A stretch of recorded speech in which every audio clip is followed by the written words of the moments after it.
Hi, I'm Dave Smith for Police One, and this is Roll Call Reality Training.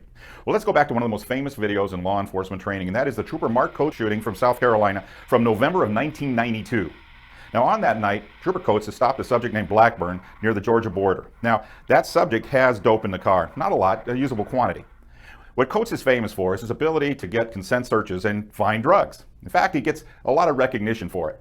So I've heard over the years a lot of reasons why did Trooper Coates get killed. Well, number one, he stopped a subject with a predisposition willing to kill us. And that's the number one problem we have to face, is the subject is the one who decides the level of force, not us. Now, Trooper Coates does a really good job, and I want you to watch for a few minutes while he does his preloading, his finding his probable cause, and better yet, getting his consent to search. Hey, this won't be any points or anything, or won't go on my insurance or nothing? It'll be good to go. Thank you, sir.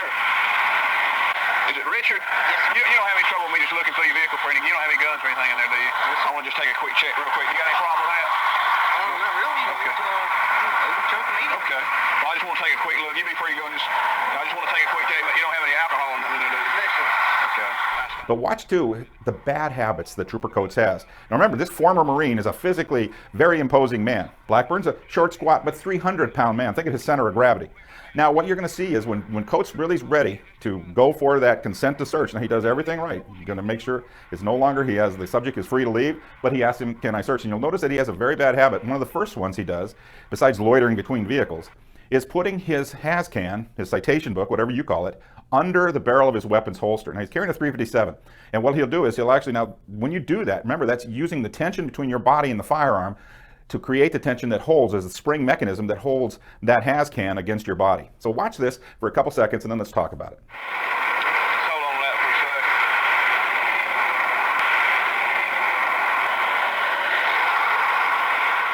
All right, that's a bad habit, right? And one of the things that you're seeing is that the entire time he's doing this, the subject has his left hand in his pocket. What he has is a .22 firearm in there.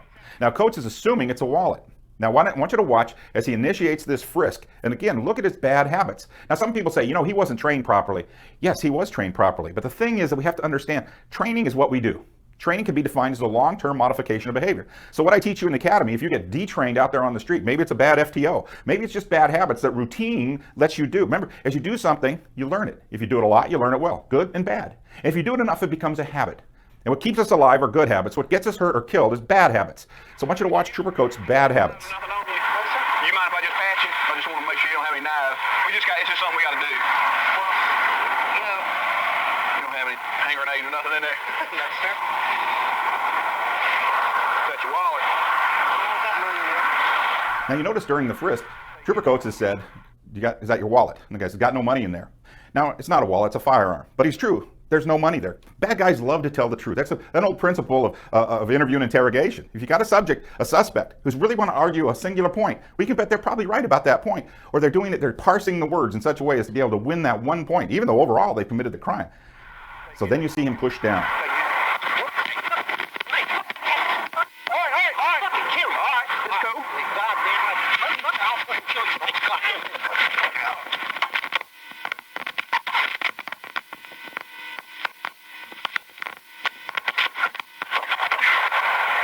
Now the subject draws the firearm and shoots Coates in his body armor. So Coates begins to shoot. 5 times Trooper Coates will shoot the subject with a .357 Magnum. And I want you to get something straight in your head. We keep thinking, well, man, if I just shoot the guy, he's going to fly backwards. Years ago, I got a chance to hear Dr. Martin Fackler speak about stopping power. And one of the things he said was that worldwide, when law enforcement is interviewed where they've won deadly force confrontations and killed subjects, the number one thought law enforcement officers have is, oh my God, I'm missing. Because they see no physiological response from the bullets hitting the subject.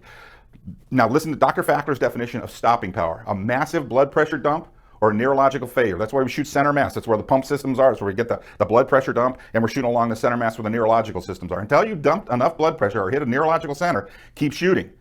This shoot to and evaluate thing, that's just not what happened. Worldwide, law enforcement officers winning gunfights think, oh my God, I'm missing. And that's you're going to see. Coates shoots and shoots and shoots the subject, backs up, calls for up, stands in the open with his arm up, calling. The subject fires a .22.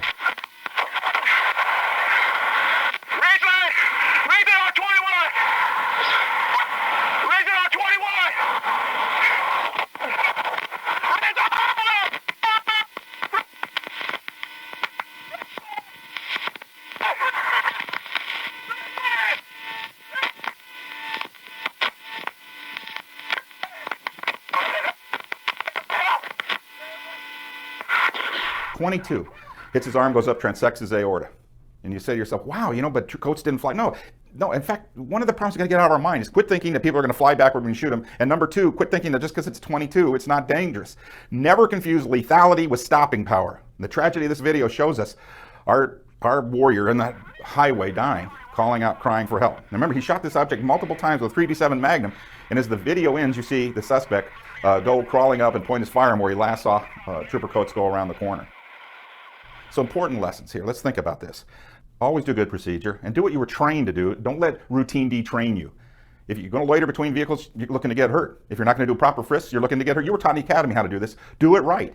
Your training is what you do, not what you were shown, not what you learned to get an academy to graduate from the academy. New sergeants out there, your job is to be the on-field coaches. You look and you give feedback. You see an officer getting a bad habit, nip it in the bud, give them feedback. Say, hey, don't loiter between the vehicles. Don't let people stand there with their hands in their pockets. Basic principles.